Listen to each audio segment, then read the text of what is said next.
and gratitude to commemorate the 33rd birthday observance of the great civil rights leader, Reverend Dr. Martin Luther King Jr., a man whose life, words, and sacrifices continue to speak prayerfully across generations, cultures, and nations. The theme for today's observance is, the time is right to do what is right. The time is right to do what is right. These very words spoken by Dr. King himself remind us that righteousness should never be delayed. Justice should not wait for convenience, comfort, or popular opinion. When something is right, the time to act is now. Reverend Dr. Martin Luther King Jr. stood firm for justice, equality, peace, and love in a time when doing so was dangerous and very unpopular. Yet, he chose courage over fear and truth over silence. He believed that every human being, regardless of race, color, or background, deserves dignity and respect. As a school, this message is deeply relevant to us. Doing what is right begins in our daily actions, in honesty, kindness, discipline, and respect for authority, and love for one another. It means standing against bullying, discrimination, and injustice. It means choosing integrity even when no one is watching. To our very dear students, you may think you are too young to make a difference, but Dr. King reminds us that greatness is not determined by age, but by character. Each time you choose peace over violence, truth over lies, and love over hatred, you are living out the legacy of Dr. King. To our teachers and staff, you shape minds and mold futures. Let us continue to be role models who not teach only with words, but with our actions, showing our students that doing what is right is always worth it. As we reflect on the life of Reverend Dr. Martin Luther King, let us ask ourselves, what is the right thing to do in my school, my home, my community, and my nation? And having identified it, let us not delay. In the words of Dr. King, life's most persistent and urgent question is, what are you doing for others? May this commemoration inspire us to be people of courage, compassion, and conscience. Let us rise today with renewed commitment, knowing that the time is right always to do what is right. Thank you, and may God bless you all.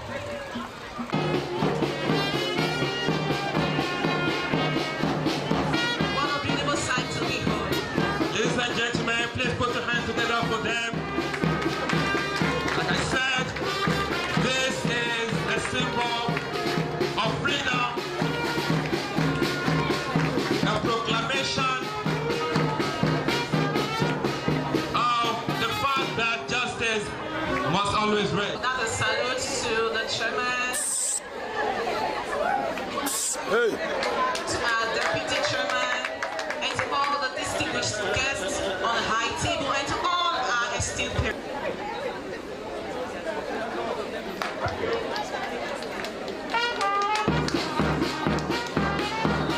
Thank you, beautiful and amazing children. You can as well wave at them.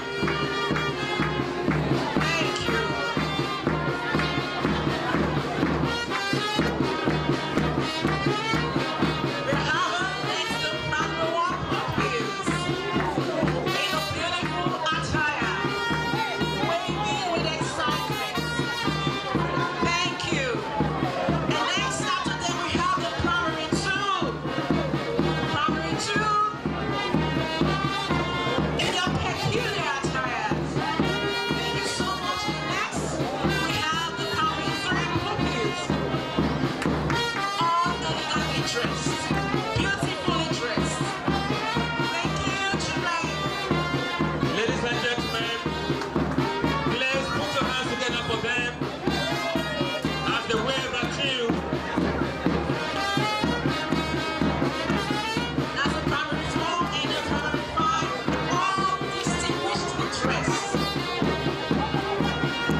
The accuracy is beautiful.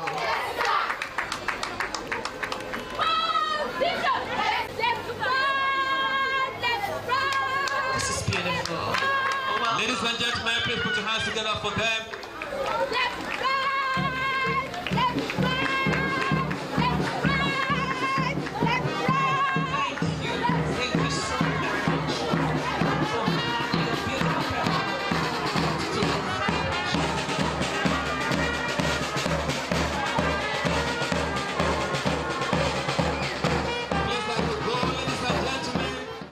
When I was invited to deliver this lecture, I asked the organizers if I could be given freedom to speak my mind on the issue.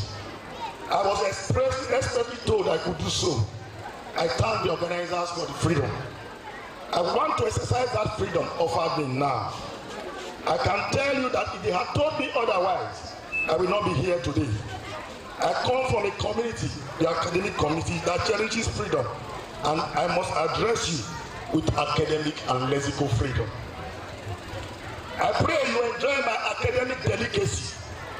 If you do not, I offer no apologies. It is my style. I must also appreciate a father that I respect for several reasons. That is the Osama of Benin Kingdom. I cannot tell you all the reasons why I respect him in this simple lecture, but I can tell you one major reason. Because he has created jobs for thousands of persons with his investments. And the Benin Education Center is one of such. Let me also use the opportunity to challenge other rich men in Benin Kingdom to do so. Because the more of this we have, the more poverty will be driven out of our society. Lady Cherry Benedict also deserves special thanks. Behind every successful man, there is a woman. May God bless you for your good works. Ladies and gentlemen, let us remember today Dr. Martin Luther King Jr., the apostle of conflict resolution through non-violence. May his soul continue to rest in peace. Let me go straight to the lecture. The topic is the time is always right to do what is right. I consider this topic very important if our society must make significant progress in all areas. Let me say unequivocally that the current generation of youths are disappointing us when it comes to doing what is right. If anything else, we are making progress on the reverse. I wonder where this country is going to. I only pray for these generations and generations to come. Our approach to this lecture will be very simple. First, we shall define what is right and also give examples of what we must do. Then, we should also offer practical suggestions on the way to the promised land. According to Frank Nwangno Practical Dictionary, right is something done in accordance or conformable to moral law. Rightness, equitable, just, correct, true, accurate, and not mistaken.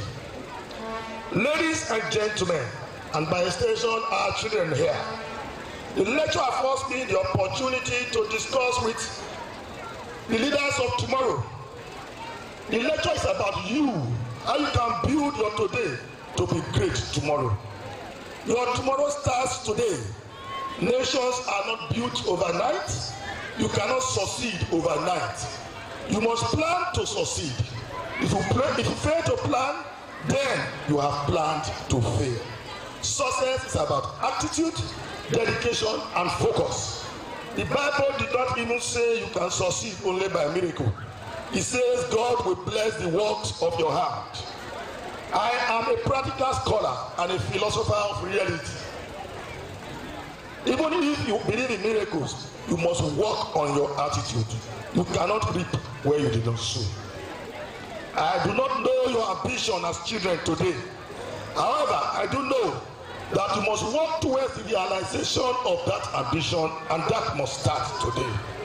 You cannot intend to be a medical doctor and you are not working hard on science subjects. You cannot intend to be a lawyer without working hard on the relevant subjects. It is quicker I must repeat, our children, you must listen to this. It is quicker to jump from a story building than using the staircase. But we must know that jumping has hazards.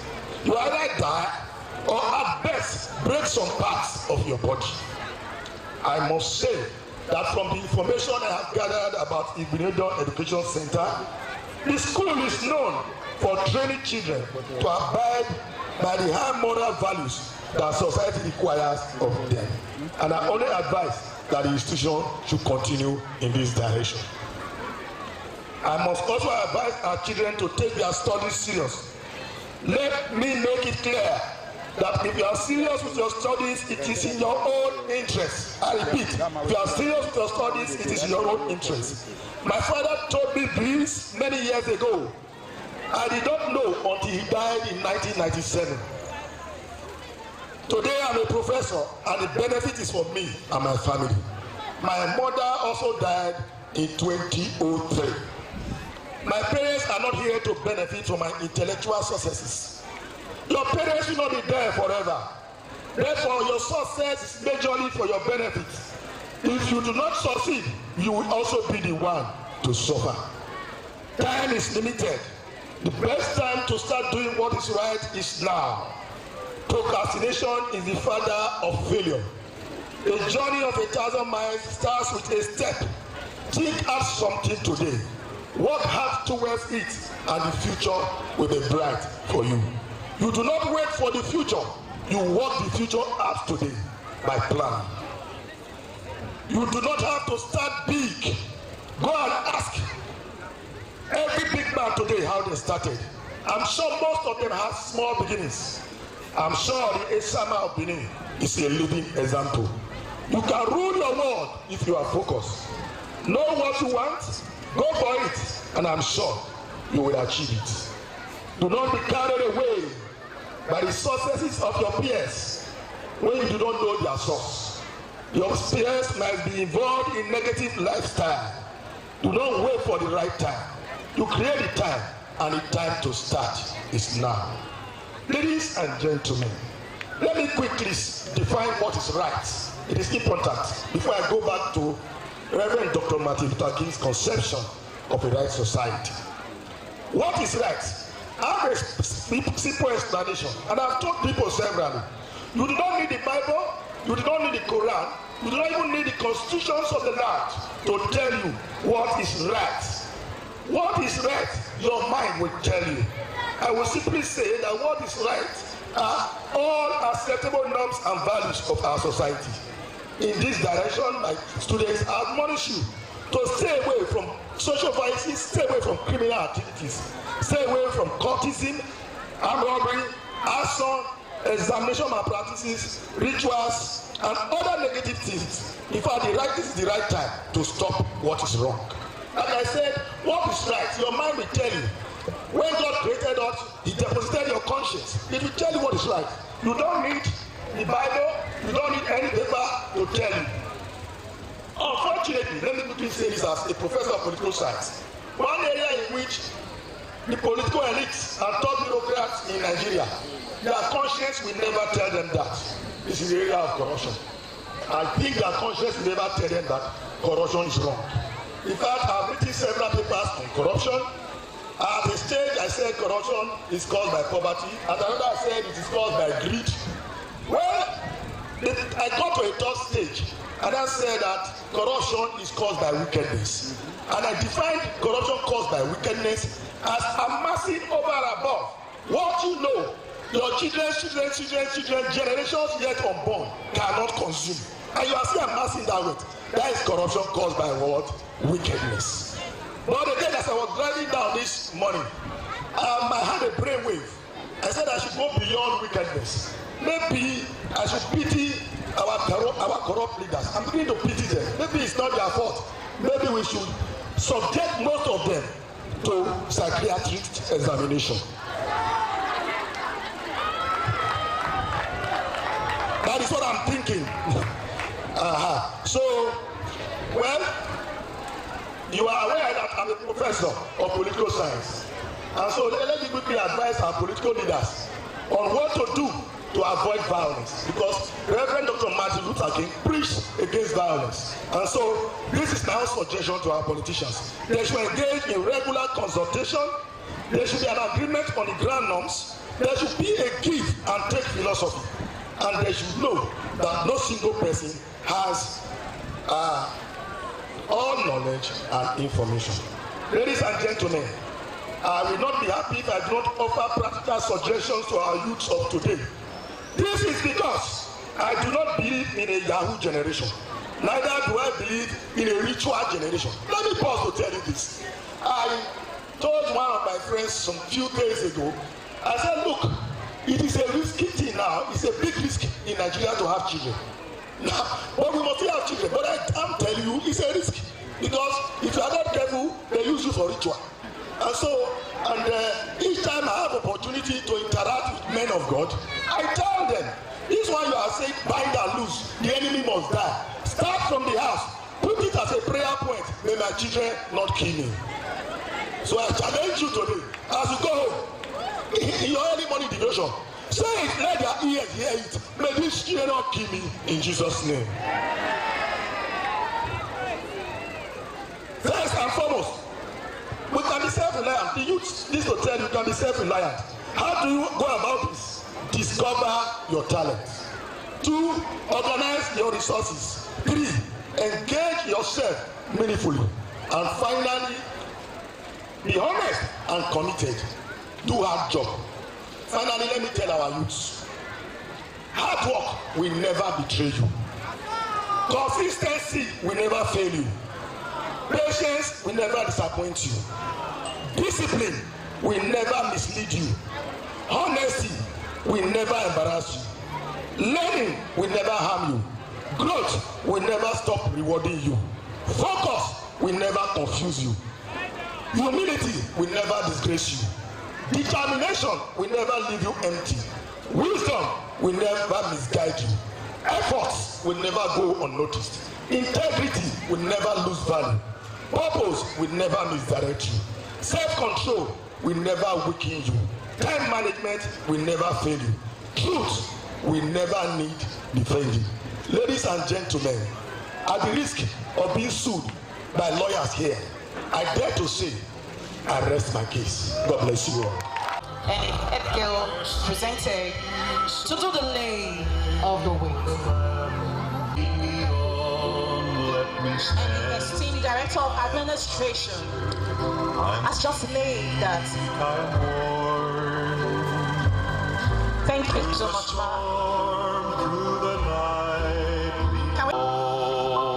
I'd like us to keep clapping for them. Please put your hands together for them. We have been celebrating Martin Luther King in this very square.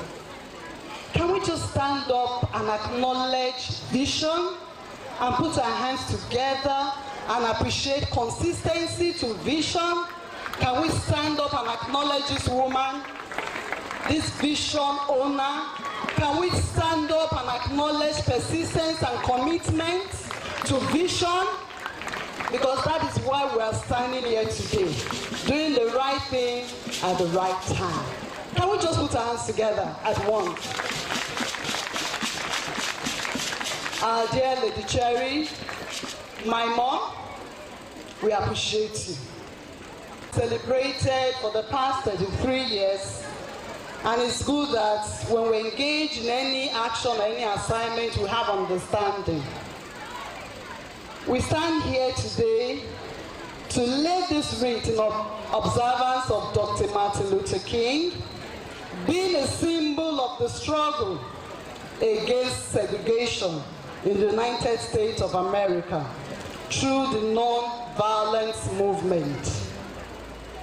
I want to also use this opportunity to remind us and to make us understand, like all the MC have been doing, that because of this great man, Martin Luther King, because of what he stood for, justice and righteousness, that is why students of Igbenedion Education Center, parents and Nigerian citizens can go boldly to the embassy of the United States of America and we are granted visa. Can we put our hands together to acknowledge that?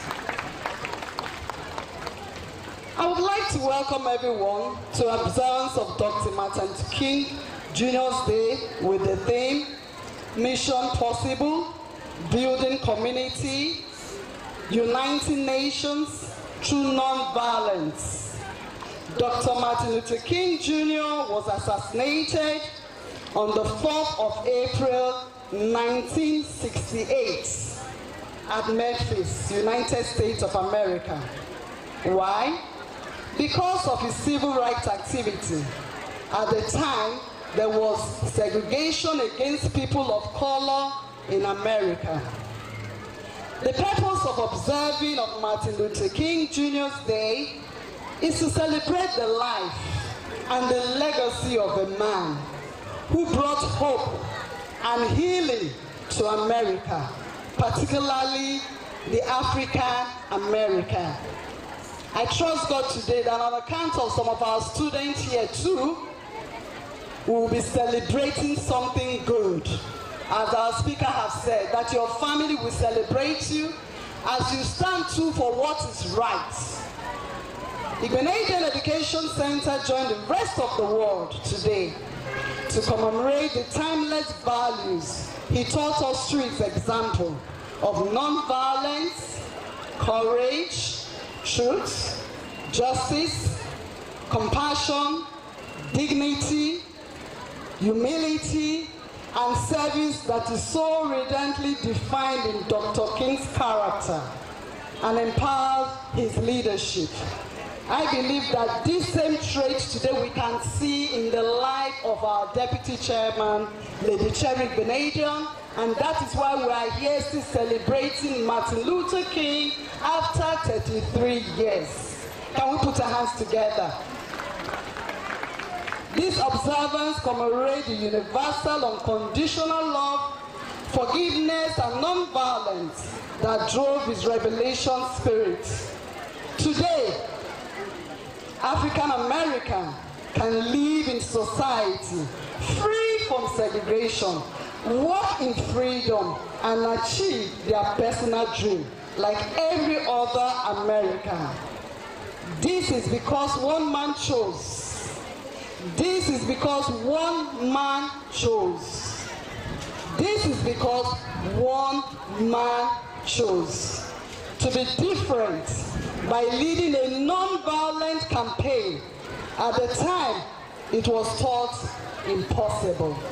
So if you know that as a person, you yourself one fine day will continue to stand regardless of different opinion around you, you will stand to do the right thing at the right time. Can you put your hands together for yourselves? Thank you. An emblem of freedom to other people around you.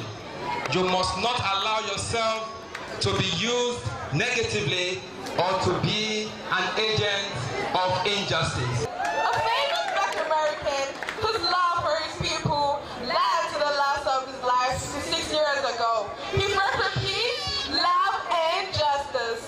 It's another great year today indeed, where we celebrate excellence and willpower. You can be whatever you want to be. Just believe in yourself. Joining in this great fight are some other great men and women. Those men and women who sacrificed their lives for a better world for humanity. Some of these great personalities were Queen Eden of the great ancient Benin Kingdom, Chief Obafemi Awolowo of the Yoruba tribe, a great nationalist, Sir Alhaji Abubakar Tafawa Balewa, Nigeria's first president, Zeke of Africa, the Director General of the World Trade Organization, Dr. Ngozi Okonjo-Iweala, and Nigeria's civil rights activist, Rosa Parks, Africa's man of the millennium, Dr. Nelson Mandela, and the man himself, Reverend Dr. Martin Luther King Jr. In the Igbenedion Education Center, this is a 30th commemoration. Globally, we're celebrating the 56th anniversary commemoration of his death. The great man once said, I have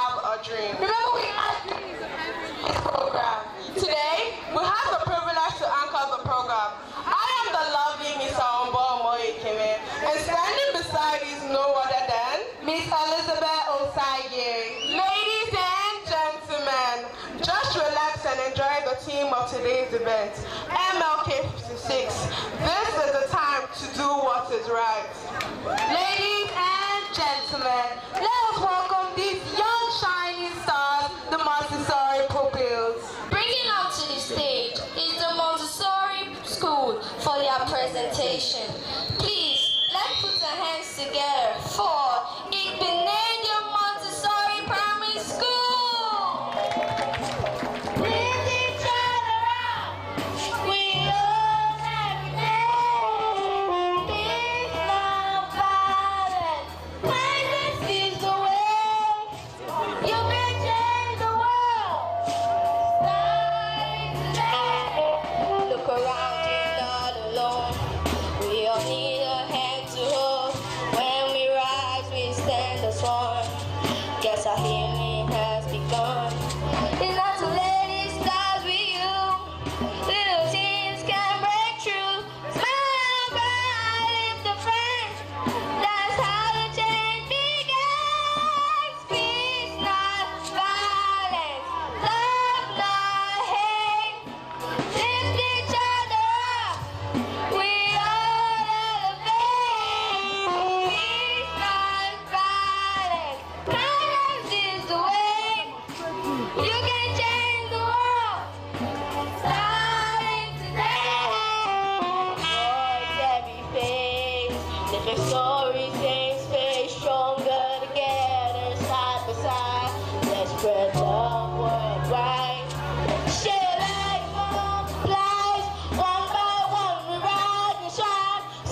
Jesus.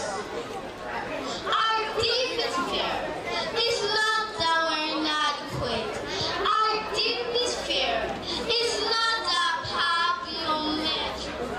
It is our light and not our darkness. We ask ourselves, who am I to be powerful, gorgeous, talented, and fabulous? The Spirit of God that is in every single one of us liberates around us. The time to do the right thing in Venezuela, land of beauty and grace, lies a city, a sacred and holy place, a sight to behold, with streets of gold and skies so blue. It's a paradise where dreams come true. From the mountains to the sea, it is a land of hope for all to be free. In Venezuela, all are welcome with open arms, a place of peace away from all harm. The people here are so full with love and light, shining bright like stars in the night. A city that is built on truth and trust, with kindness and compassion.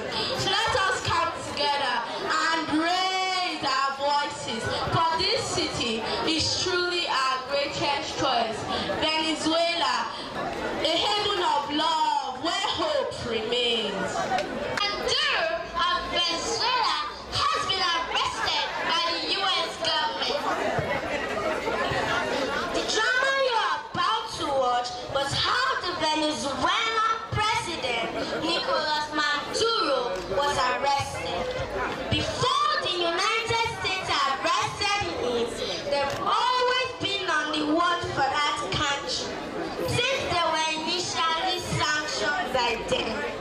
This then led to serious suffering in the country, making millions of Venezuelans to flee from the country. Nicolas Maduro never lost the election. I was the winner. Need me? I know they need me. Don't you need me? Yes. God bless you all. I said, war is looming. So God, yes, so go and protect my territory. Go, I said, go, because I won't allow the puppet to my country until I'm tired and whipped around the world. Then my people know. Yes, sir. Venezuelans, this is not the time to fight back or be involved in any form of banter. This is because two wrongs cannot make it right. An eye for an eye makes the whole world blind. Evil cannot cancel evil. And fighting fire with fire only spreads the flames.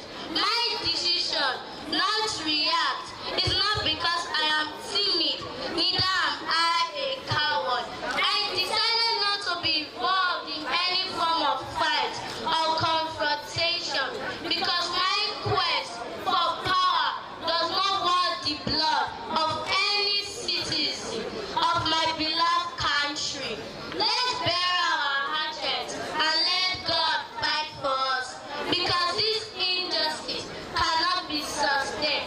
Justice must prevail. I say, justice must prevail. Thank you. Did more than he can chew. He has crossed the line already, even while under sanction, and also keeping the American oil company when the head is broken. It's a special advice. Lack of discipline shall bring disaster. When rules are broken, chaos reigns. Go to that capital city and bring me Maduro. And if he tries to resist, set his household on fire.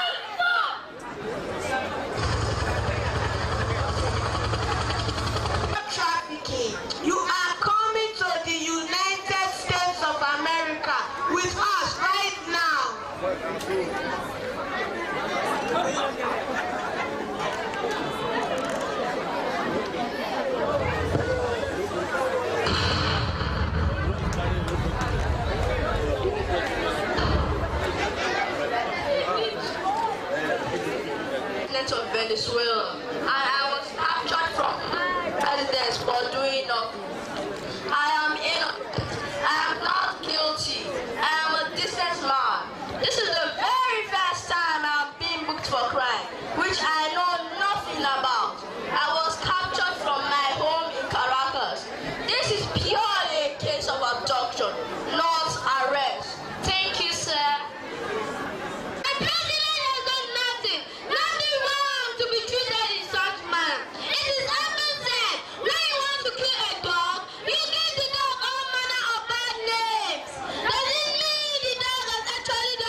not just to morality, but to courage. They remind us that justice delayed is justice denied, and that silence in the face of wrong itself a form of wrongdoing. This message is not just a wise one. It is urgent. It is a lifeline for a nation drowning in corruption. A battle cry for Nigerian who has ever wondered where things change. Now, oh, now, you see it, the man who died because the hospital had no power. The woman who sells her kind the rain doesn't feel their children. The young man shot aside just for simply looking like a young boy. Keep asking when will Nigeria change? No, because something has no expiring date. Hunger doesn't wait for the right time. We are the giants of Africa, the land of China's wisdom. Bala boys fire, and a jealous game that makes the whole world fight. But yet our leaders treat us like beggars in our homes.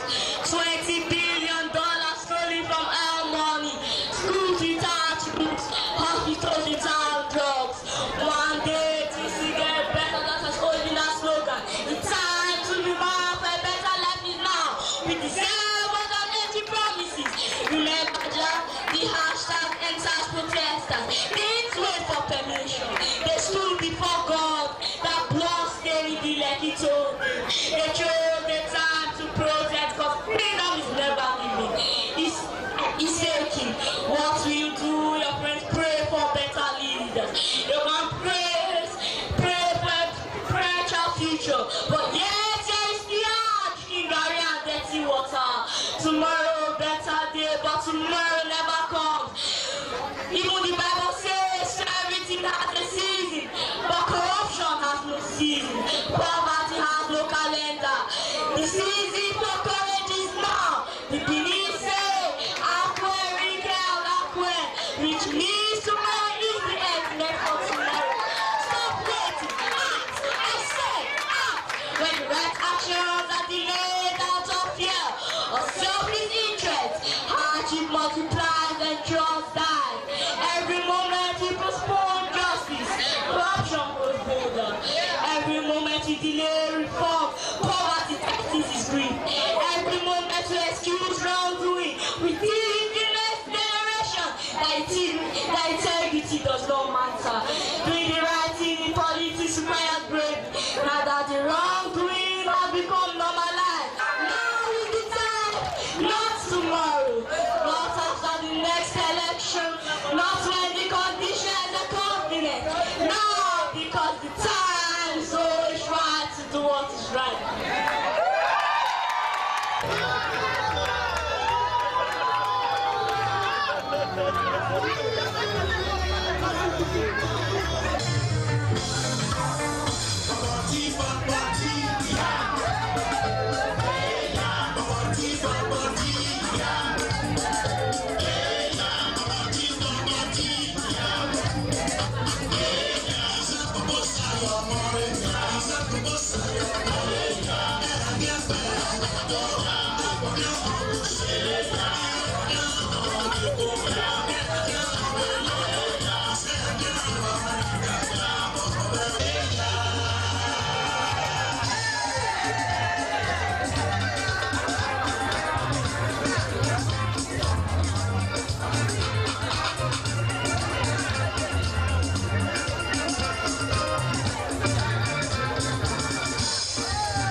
ITV, certainly the best.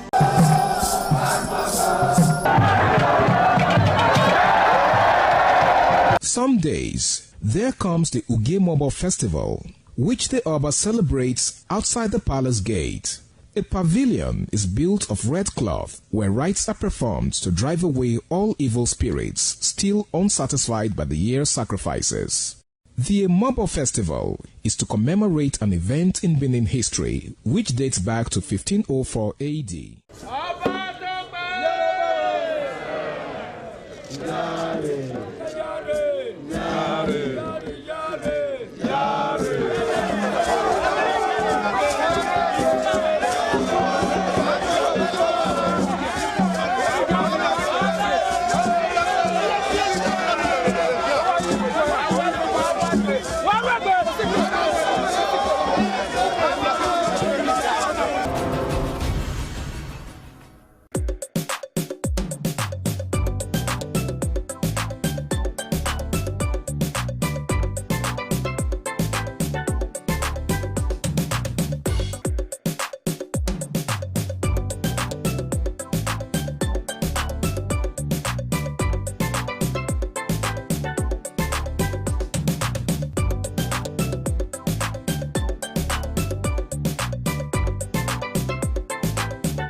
Hello viewers, it is Viewpoint on ITV. I am Caroline Okonji. Since May 29, 1999, Nigeria has had 27 years without military interruption. And of course, that's the longest stretch that we have had in our history. Nigeria marked 27 years of uninterrupted civilian rule on June 12, 2026. And it is the day we commemorate the annulled June 12, 1993 presidential election won by Chief MKO Abiola. And in that regard, 27 down the line, we're going to be x-raying and talking about the gains, the challenges, and the current demands of citizens to know what we have benefited 27 years down the line. It is Viewpoint on ITV. I am Caroline Okonji. If there should be anything to celebrate, is the gift of life. But for now, in terms of our democracy, there's no dividend to celebrate about. We got our independence about 57 years ago, in 1960, 1st October in 1960. And the democracy lasted for about 6 years. being truncated by the military government. In the First Republic, then the Second Republic started in 1978 and truncated in 1983. So in that Second Republic, at least Nigeria have a feel of democracy. At that time, we operated in the region, middle region. Then under we have Bender State that time. Those parties, UPN and NPP, they have manifestos. The UPN being headed by Bruce Ali. And what are the first manifestos? Talking about free education, free healthcare, social welfare, and employment for everybody. And at that time, I also benefited. I benefited, I feel. I was in school then, those they have entitled to free educations, have entitled to free books. Then after that time, it was truncated by the military. In 1998, we got the Fourth Republic. From Fourth Republic till now, which make it 27 years of unadapted democracy. The people representing us are not representing the masses. The true democracies enthroned citizenship. You enthroned the office of citizenship. It gave us ownership. As of today, the 215 million Nigeria, we are not claiming ownership of Nigeria because the government is supposed to belong to the people, according to Abraham Lincoln. He said democracy is supposed to be the government of the people and for the people. If we must ask a question, even people that listen to me, is the democracy belong to you? Does the power enforce to you? We're supposed to employ the people. But in 1999, or this Fourth Republic, so the democratic system, people that represent us in each of the parties, do they have a manifesto? Go and check. Harry S. Truman, the President of America, also told you, say, how do you know a democracy that is working and the one that is not working? He said nobody can get rich in politics. He said when the society, when the wealthiest and the richer people in the societies are politicians, he said that society is fundamentally corrupt. It's not democracy. What can we say we are benefited in Edo State or in Nigeria? And Innocent Man was kidnapped at Airport Road. No security. What offense does it commit to be in Nigeria? In Nigeria, we're traveling for vacation in Kevel. They were deported, called green passport. Got a call from Tripoli. They say all Nigeria must go because of our green passport. So number one, true democracy and true citizenship, anywhere we go. But as of today, nothing to celebrate. And if I must give advice, any people that must come into the system, in those days for you to become a representative or candidate for any party, you must have something to offer, must be educated. But today, what can we say? Out of the 36 states in the country, how many governors can you say is representing actually the true color of the citizenship? Where your governance is never what that a gate man that could be teaching your children. Go and find out the issue of Abu Saleh in his days. Nigeria, they benefited him. Go to the West, a lot of people feel them. When the government was toskated, do you see any Abu Saleh having a house? In present day, they go and see all people representing all the governors, even for the House of Senate. The bill they are passing to favor them, don't favor the citizens. So we need to advise our people. In 2027, actually, I'm still worried if the democracy can still work because the people that are in charge of the elections, who planted them, who mandated them, it's the same people. So I just pray that in 2027 we'll have a good democracy. But this 27 years of democracy, not to benefit. Not to benefit. I cannot to benefit. The only benefit we can benefit is the air we are breathing, which is given by God. All the political children that are in university, the governors' children that are in university. What can you talk about? Primary health care. Go to private government hospital. You can't pay the bill. My father retired as a military officer for 30-something years in the military. What does he benefited? But now today, people now this Fourth Republic, what we practice today is not democracy. We practice 3 types of democracy in Nigeria now, which are called not democracy. 1, we practice bureaucracy. 2, we practice lootocracy. 3, tifocracy. They borrow, they loot, and they use it for their family. That's what we are practicing today. That is why Harry Truman told us. He said you can't get rich in politics. And when the society is full of your wealthiest people in societies are politicians, he said that society is corrupt. So what we are seeing in Nigeria is corruption, nothing to celebrate, apart from the gift of life. We just pray and hope for 2027 for a better country, so that the citizens who voted for the people, because the power belongs to the citizen. And when the government fear the people, there's democracy. And when the people fear the government, it's tyranny. Today, what are we talking about? Can you speak out? In those days, in America, we say we the America. We the America. Why? Because the power belongs to the citizen. Can Nigeria say we the Nigerians? When you speak against the government, before you know, they say so you would say DXS and arrest you. So democracy belongs to the people. But in Africa, in Nigeria, here, it doesn't work. We need to celebrate. We hope for a better country. We want transparent election. We want fairness, equity. We want security. We want social welfare. And the only thing we also benefit before, which was the subsidy, it will be removed to benefit the people on top. So if we can have a credible election, where when the people were elected come through a rightful process, they will have interests of the people at heart, which have given mandates to the cities and the right of the people. We are not enjoying anything from the democracy. This is not democracy at all. Because why? The democracy we know before, you can travel around 3, around 4, around 5. People are no longer traveling through the land again. Everybody is not taking flight. It's not everybody that have money to avoid a flight ticket because the road is not safe. If you travel by the road, maybe in the 2 hours or 3 hours time, they will start calling your family for ransom. So we are still begging the federal government and the Edo State government to please, they should beef up this security so that we can be able to sleep with our 2 eyes closed. Well, we can still thank people like the OC Anti-Kidnapping and the DPO Urban Market and New Benin for still providing security to still make sure that people are still coming out to do 1 or 2 things.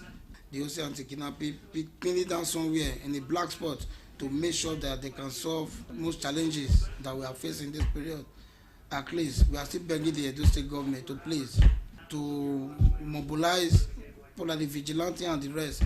Even as I speak with you now, people are dying somewhere. It's like there's an uprising in Nigeria just because our own zone is very comfortable for us. There are some places that people are running for their dear life. People are dying as I'm talking to you now. So we are still begging the federal government to look into this insecurity matter. Not only at those states, not only Benin, everywhere. I want to first say congratulations to Nigerians for 27 years of unbroken democratic or civil rule. Let me not say democratic rule, civil rule. Because to say democratic rule, you will mean that there are all the indices of a democracy are there. What I see here is we have had civilians in charge, no doubt about that. So we can say 27 years of unbroken civil rule, but to say 27 years of unbroken democratic rule, I would think that would be a stretch.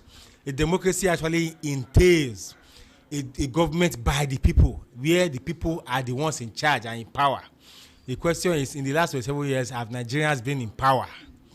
How can we say that we have a say in what happens in our government? Because the government where those in charge can tell you that this is what will happen, and whether the people agree or not, it doesn't matter. I do not think that is a democracy that we should be celebrating as a democracy. How did June 12th come about? Because we are celebrating June 12th as our democracy day. They even mentioned the late Chief MKO Abiola and celebrated him, but they didn't mention the issues that led to Chief MKO Abiola being celebrated as June 12th hero, as democracy hero.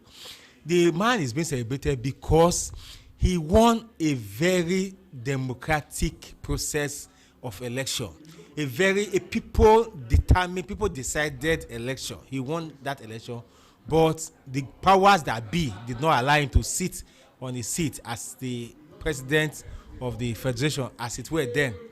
So that is why we are celebrating June 12th as Democracy Day today, to commemorate, to remind us of that day, so that we make changes, so that when we want to go astray, we remind ourselves of what has happened before and what should not be allowed to happen again.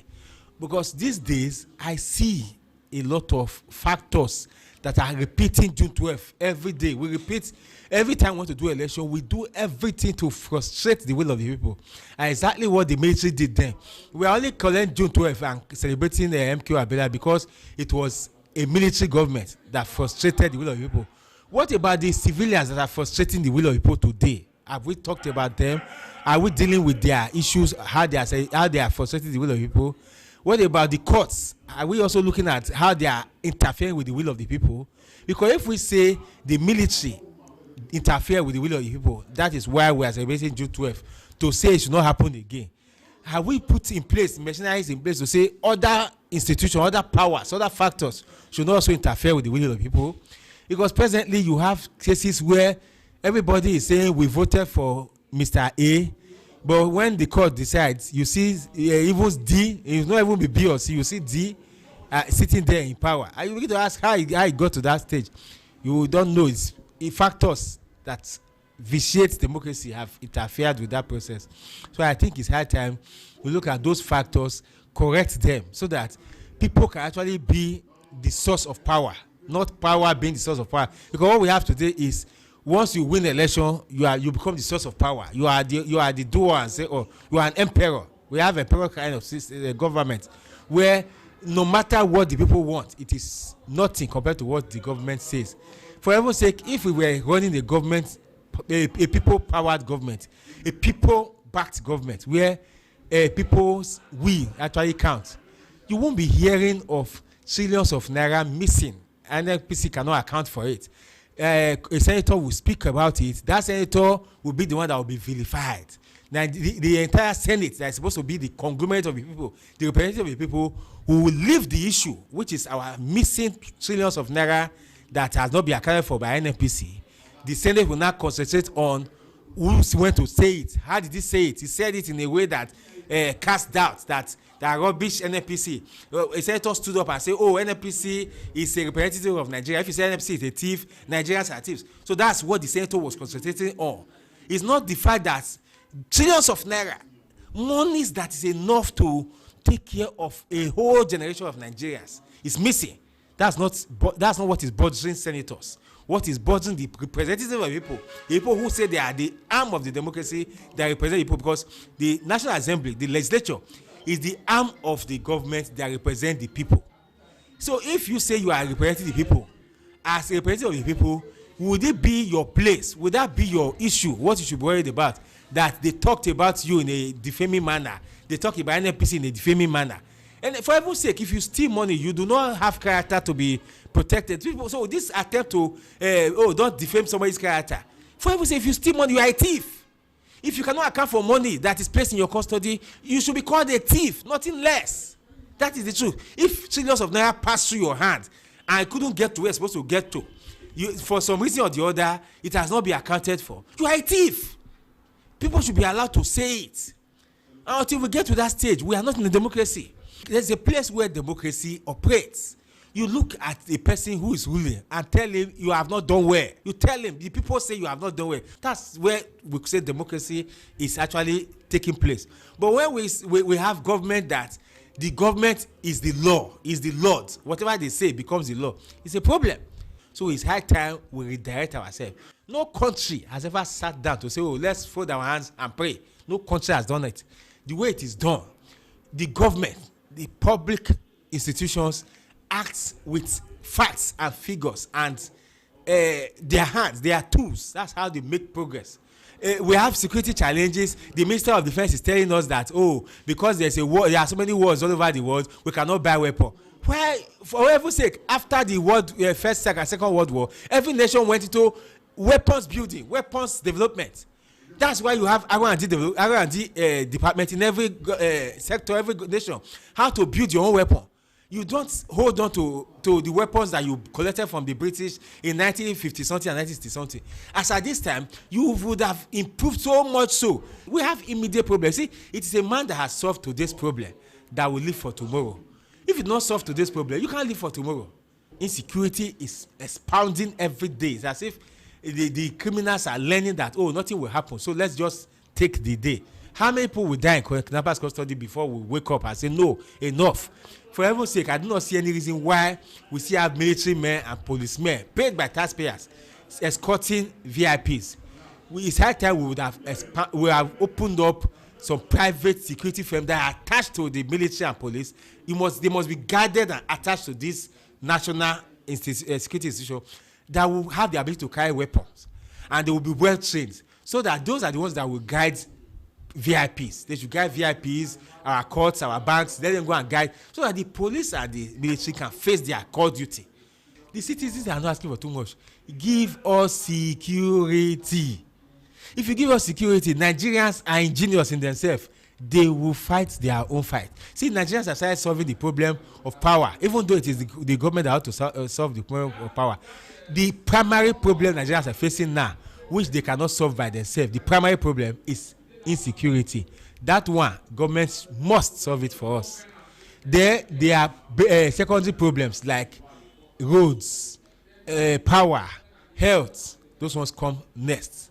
If you solve these first four, the other peripheral ones, the tertiary ones, they will follow naturally. But solve these first four. 1993, June 12, was a milestone. I recall leaving Benin that day by 12 o'clock to help woman to go and vote with my 504. There was an expectation it was cancelled, fair enough, for whatever reason. There were protests here and there. At the end of the day, Abacha stepped aside. Democracy was restored in 1999. I can assure you, what we had before 1999 is better than what we have today. There is no progress. It's retrogression. You can't from here go to Abuja now by road, kidnappers, insecurity. A liter of fuel is now 1,350 something. Many people cannot ride motors. Children are now roaming the streets. No school. It's a sad development. Yet we are making money in this country. Who is eating the money? What's the senator do with 50 million? Children now here hawking pure water in the street. Is that democracy? That's why fella call it demonstration on Chris. We are not moving forward. We are backward. Is it the life Awolowo plan, Ezekwe plan, Ojukwu plan, Ali plan, Ugbamurian plan? Today we are no road, no water, no light, no security. That's the worst of all. They come to your house, they go to school and carry children. Go to church and carry church member. Go to mosque. And we say we are security. But as far as I'm concerned, the word democracy is a fraud in Nigeria. We are not moving forward. Instead, we are backward. The present administration have no reason to address your demand because they are not interested, man. It's not their business. How can they are kidnapping children in detention in Bomosho and over. President White went to East and distributing vehicles to women leaders. Instead of giving money to release the children, he went to distributing motor in the East. Where is he working? What's his salary, man? Is that democracy? Is that representative government? It's a government of retrogression and backwardness. As far as I'm concerned, we are not making any progress. Where we were is better than where we are now. In the past 27 years of democracy, we have seen some, positive aspects, and then those positive aspects have to do with something like, for instance, in the first time in our, democracy and in Nigeria, we are having 27 years of civil rule, which has never happened before. It has always been coup from one coup to the other. And now it is very clear that people understand very clearly that it is no longer, a military regime as usual. So it has also given people, freedom of expression. Unlike before, Sani Abacha regime where you don't have freedom of speech, but now you can speak to the government as you like. So all these are part of the, democracy that we have. But for me, I think democracy is working, but it's not giving the dividends, effect that the citizen deserve.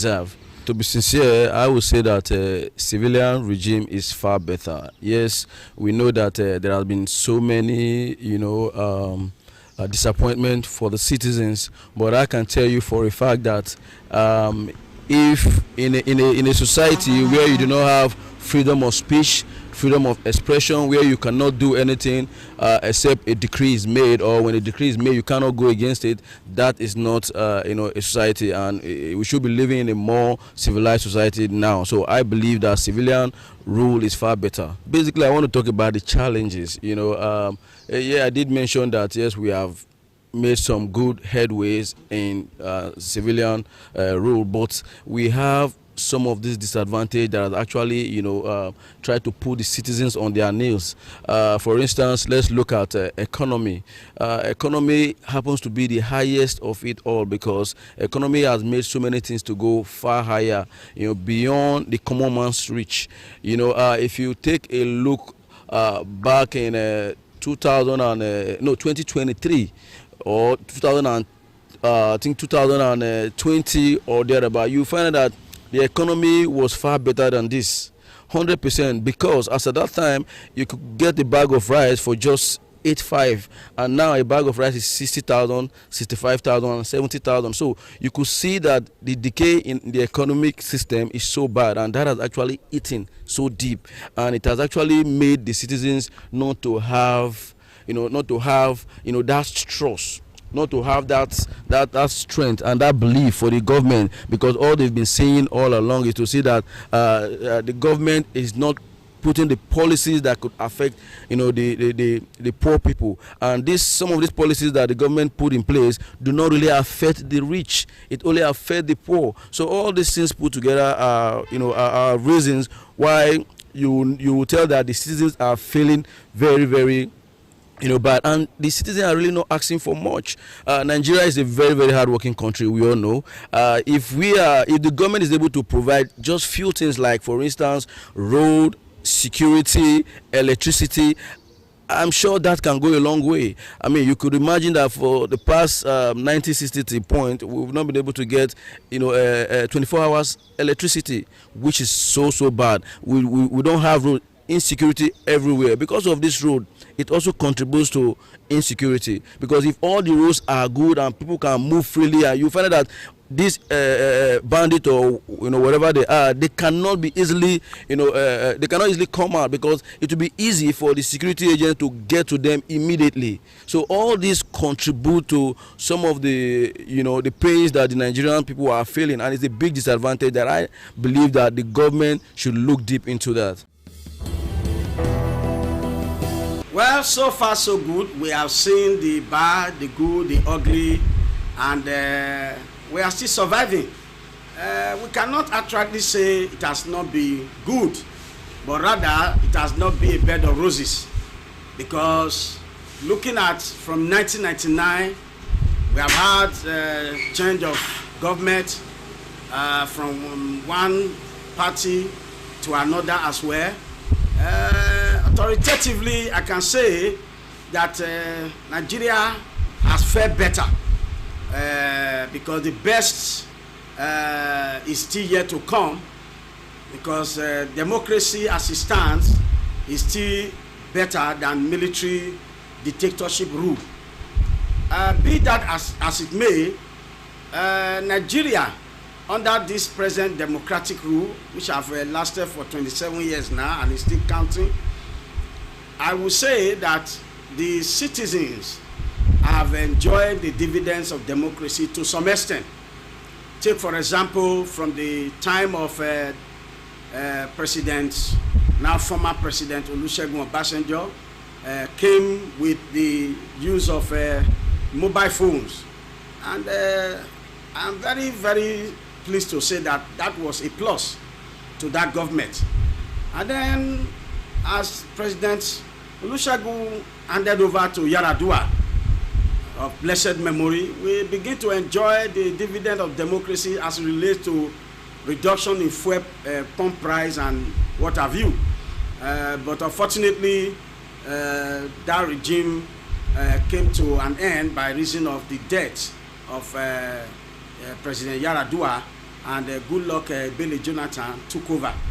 And again, we were enjoying it. I could remember vividly at the time before the election that ousted Jonathan, cement, a bag of cement was reduced to even 1,000 naira as at that time. So I can also say that is part of the dividend of democracy, even though it was a pre-election year or before the general election of 2015 that we enjoyed that.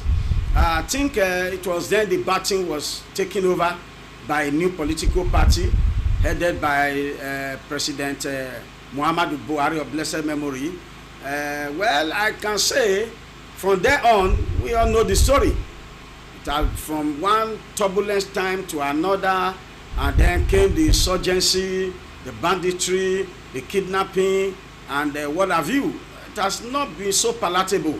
Again, one would have expected that Nigeria, with its democratic system, things would be going from bad to good, from good to better, from better to best. But the reverse has been the case. For example, in this country, you sink borehole just to get water for yourself. You pay exorbitant price in getting generator set and fuel to power it. To mention but a few things you do for yourself, and at the end of the day, you will still pay tax. I pay tax. So I know for sure that it has not been easy, and the citizens expect the best from our government. Looking at the way those who govern us live in a kind of flamboyancy, they have a lot of assets to have money and spend at will, and they live in affluence, and that tells us that Nigeria is good, but the citizens are not looking good on it. So I want to say here and now that if the government actually wants to make democracy enjoyable to all of us, they should make things better, which I know they have the power to do because they themselves are enjoying it. So we, the citizens, need to enjoy it too. June 12, 2026, considered as a day for reflection, honoring June 12 heroes and renewing our commitment for democracy. But the dominant public conversation is what has democracy delivered, with security, accountability, transparency, national unity, poverty, and economic major demands of citizens, which is expected to be addressed and tackled as soon as possible by the government in order for us as citizens to be able to live and enjoy our lives as Nigerians and be able to say we have a country we call our own. It is a Viewpoint on ITV. I am Caroline Okonji saying to you many thanks for watching.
ITV, certainly the best.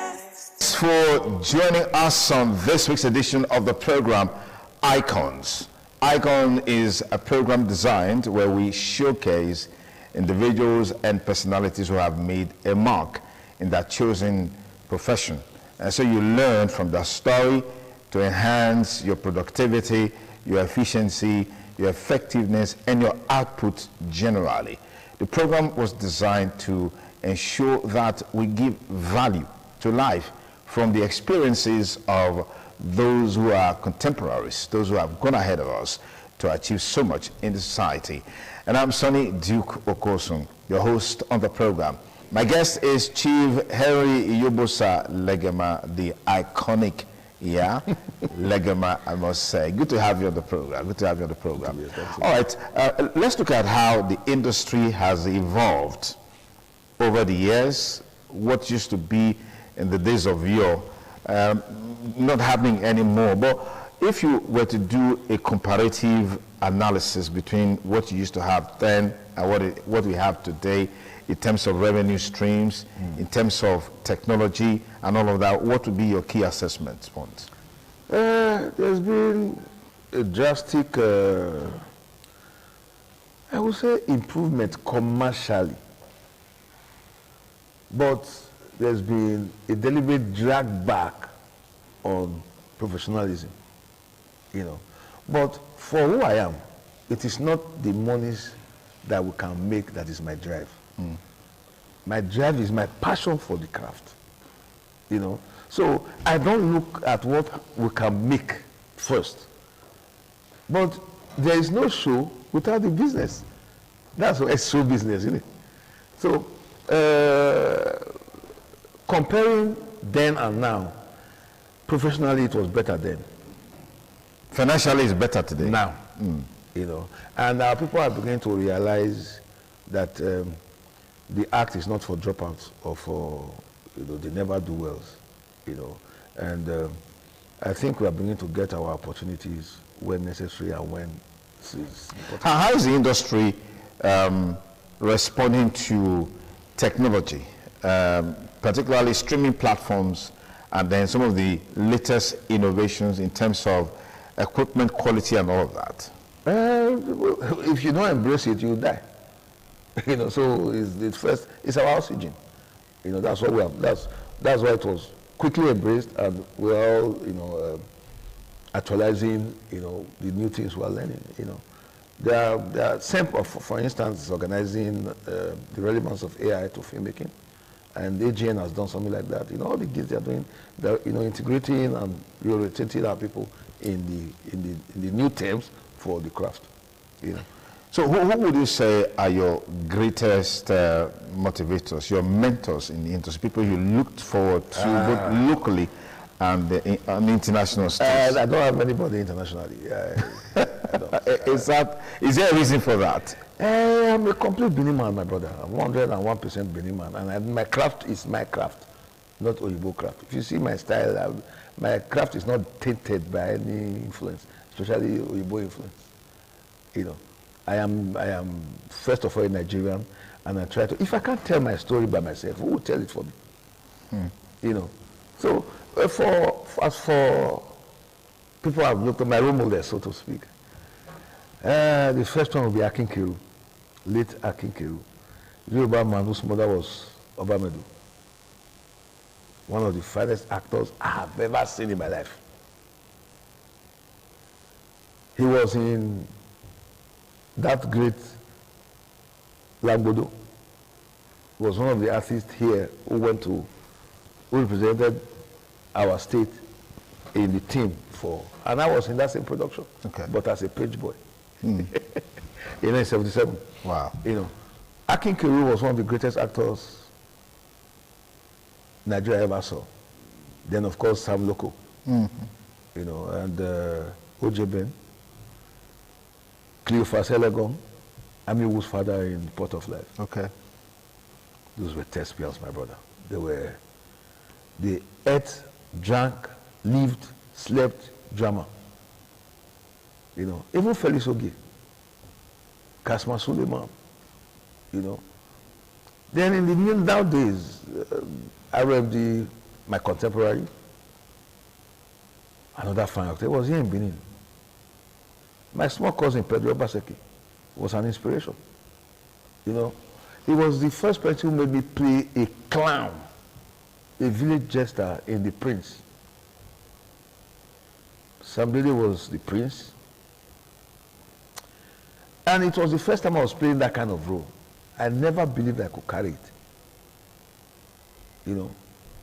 But he told me, "Pa, there is nothing you that I know cannot do." I said, "Clown, me." I've always thought myself a very serious actor. He said, "Pa, without knowing you are a comedian." You know. I was shocked at what I could, you know, do with that character. I was in a wild way for months, for weeks, shooting, you know. And You know, I think that was one of my best performances, I tell you, in this business. Then you may think Pedro Obaseki is a young man. He's done everything in this industry, everything. Even for his young age. He's achieved everything. One of the best directors. Look at his play, his film, I mean, Eziza. There is no film like that in this country. And there's never been, and I don't think there will still be. Only my film, Ataparapa, and Jerome, I'm sure those are the ones that can match that. If not better it. Okay. You know, with technology. With technology now, which is available now. Yes, you know. Then, of course, Lancelot. Boisterous young man, but he's a very together person. He loves his craft, and he does not shy away from talking about it and shouting from the highest mountains about it, you know. Otherwise, he's one of our best, and we have done well to support him. I think I've been in over 20 to 30 of his films. Wow. You know. Wow. And that is one way we can support ourselves. Absolutely. It's not the money. Yeah. It's not like me. I don't think, maybe 1 or 2 persons have paid me for acting for them. You know. I finish with you and walk away because I feel it's one way to encourage you. You know. It's not because I have too much, but it's one way. I didn't have anything to start this business. And people also supported you back then. Yes, yes. So I don't see why I should stress or strain your pulse to make you achieve what you want to do. Okay. What would you say are those values? Some of them you highlighted, but I just want us to talk a bit more about those values and virtues that you head on to that has kept you thus far in the industry, which I believe strongly our younger people, younger actors, actresses need to learn from.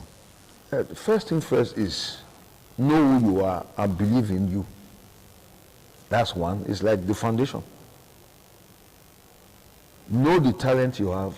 Know, you know, the strength of your talent. Okay. Then hone it properly.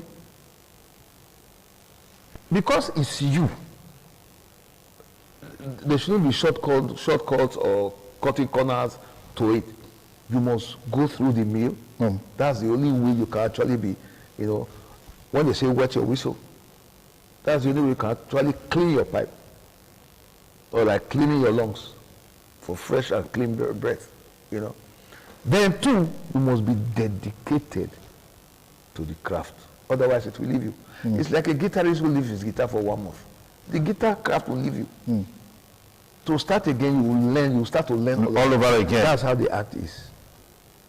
You must practice it every day. Whether you are alone, whether you are in a production situation. And don't let money be your focus. Don't let the glitz, the glamour be your focus. Otherwise you'll be a flash in the pan. It's like fashion. It has its season. Yeah. That's how it is. But if you are in for the craft, and you are an absolute practitioner of the craft, you may not have that kind of fame, but you will be there. Consistently. You will just be a necessary evil there. I like that word. People anybody who's coming to shoot anywhere will say, where is that leg? Yeah. Well, because you have made yourself relevant. You know, and don't ever go on set and be a problem. What do you mean by that? You know, some people come and they come with all sorts of excuses, especially if they are collected monies. You know, he will know that he's having another shoot in 5 days' time. He will collect the money. He will collect the money, and 3 days to the 5th day, he starts to give you problem with, I'm not well, my mother is in the hospital. You know, those kind of excuses. You know, you may get away with it first, second time, but you may not have another job from that same because that would be people's perception of you, and then they use it against you.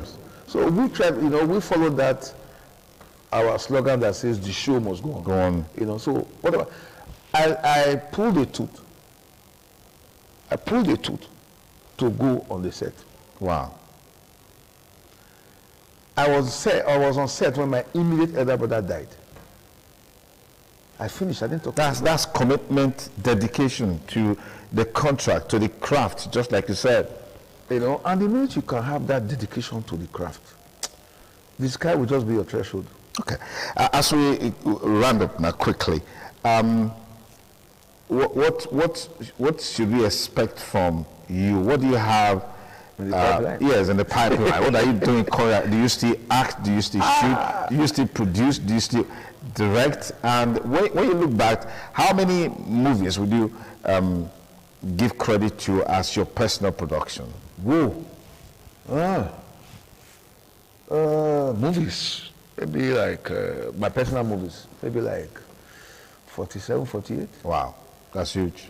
Then I produced for others about 50 something. That's huge. You know. That's right huge. now, we are starting a new phase of filmmaking. Why do you say new phase? Because it's not what we have been doing or what we did before now. It's completing the movie and then animating the movies. You know, it's a new deal we are starting with the Chinese. Okay. And we are starting with our own stories, epic stories. You know, Joromi, Kwase, what do you call it? Atakparakpa, Ise Nazoloa, then Nekidi, you know, all those movies of way back, yeah. You know, so that's what we are doing. All the scripts already. We are doing our crossing our teeth and dotting our eyes. Okay. By tomorrow, Pedi is starting his own, the cartoon version of Ikoka. Tomorrow, you know, and I'm playing with him. You know, Okay. so he's the director. I'm just an actor. Okay, that's it. But I'll be there tomorrow, and I'm thinking to take some deal of this week for that. Okay. You know. Okay. So that's where we are. So right now, I have 2 films to release in the next couple of days. Interesting. You know, Mother Dearest and A Woman of Virtue. You know, we're back to the theaters. I mean, the return of theaters. Yeah. How is that adding value to the industry? Well, it should add value because it's a plus. But it means that it looks like it's not adding value from that. Because that's why I said we have no actors anymore. The crop of actors we have now don't know stage. And they are not interested because there's no glamour, there's no glitz. And according to them, no money.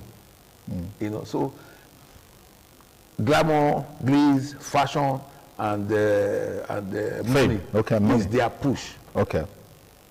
Only very few actors like myself, Tuti Negiabi, Rajo Sawaru, Uniso Morigi, Cliff Benovia, Sonny Duboy, and a few others. Elia Abaseki, Jennifer Abaseki, you know, those are the ones who have the, you know, the drive for, or the passion for stage, you know. And of course, what do you call this girl? Peace Osawayi. Call them anytime. They prefer the stage to movies. Ameze Okponu. Okay. You know, these are fantastic stage actors who are ready to work anytime. Okay, but we've seen a lot of movies going to theaters, not necessarily the stage kind of theater. We've seen that. I mean, for a while, it was more of the stage, but we're seeing movies going to theater, people going. How is that adding value to the system today? It's one of the distribution windows. Okay. For filmmaking. Okay. You know, and we have embraced that a long time. I have had 3 films that have gone to the cinemas and theater. So how do you see yourself in the next 5 years, 10 years? So maybe if I ask this, how old are you today? Or are you, I am near 60. I'm near 70 than 60. Wow, you don't look it more big. So what's the secret? Just mind your business. Wow. Don't interfere in other people's matter. Wow. No, if you tell somebody you're 50, I'm sure they'll believe you without even. Don't reduce my market value. So let's keep it like that. You know. Yeah, so where do I see myself in another 5 years? I think I'm slowing down on acting. I want to concentrate on producing and directing. Okay. You know, and I'm not getting any younger. So I will only be I'm selecting roles to play these days. You know, I can't be playing all that daga I used to do. You know. So I play King. No, you can still play level, but I mean, with this look that you've got. Well, it will be a one-off thing. I can't be. Nobody can call me a lover boy anymore. Anyways, it was a delight having you here on the show. Thank you so much for coming. Thank you. My guest has been Chief Harry Yobosa Legema, veteran Nollywood actor, producer, director, script writer, everything Nollywood. Hall of Fame Nollywood. Legend Nollywood, former president of Association of Movie Producers in Edo State. Oh, still chairman. Okay, interesting. Anyways, thank you so much for the impact that you've made. We wish you the very best as you look to the next decade of your craft. Thank you. And that's our package today on the program, Icons. We hope you had a great time watching. Be sure to join us when we'll bring you a fresh episode of the program. And I'm Sonny Duke Okosun, thanking you for staying with us. Bye for now.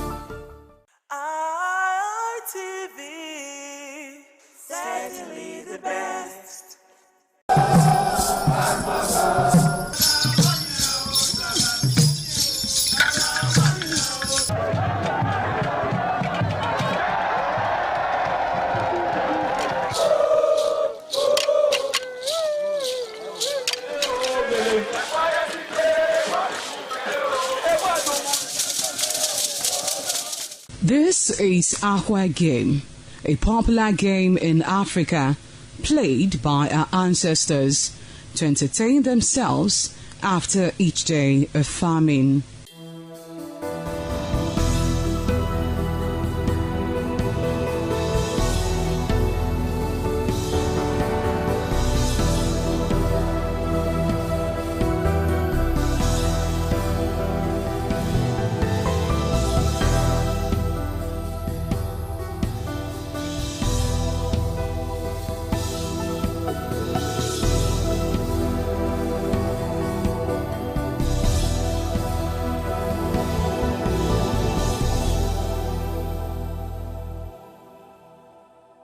It is also relevant in our coronation in Africa.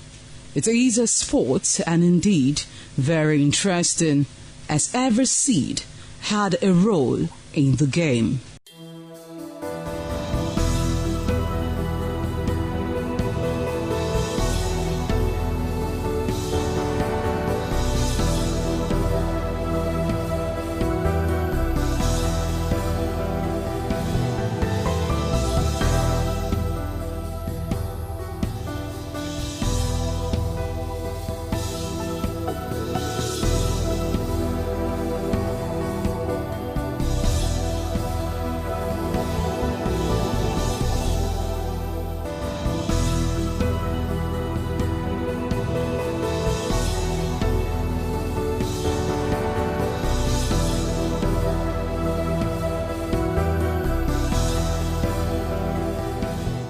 Playtime is 45 minutes per set. There is no age limit as long as you can spin Aqua Seed. Ayo or Aqua Game, known as the game of intellectual. This game requires a lot of mathematical skills. Aqua Game is played with carved wooden box containing 12 holes.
ITV certainly the best.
What does one do with a bunch of memories? Laugh about them, cry over them, or capture them? I know what I'll do with such memories. I'll showcase those memories. Yes, I will show them to the world. I will flaunt those memories. Showcase that marriage ceremony of yours. Burial ceremony? Yes, let the people know that you buried your person in a grand style. Thanksgiving, ordination, baby dedication, housewarming party, and lots more on your entertainment program, Memories, on Independent Television. Every Sunday, remember, for your event to be considered thick and classic, then it has to be on Memories. Memories.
We have to